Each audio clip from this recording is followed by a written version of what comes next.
కింద బల్లి శబ్దం, తాటాకు రాలిన శబ్దం, వీధి కుక్క మురిగే శబ్దం, తెలియని ఏదో శబ్దం.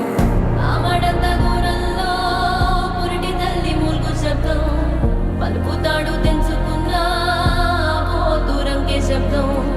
పాకలోని మేకలన్నీ కకావికలైన శబ్దం, చామురే ఎవరిదో చావుడపు మోగే శబ్దం.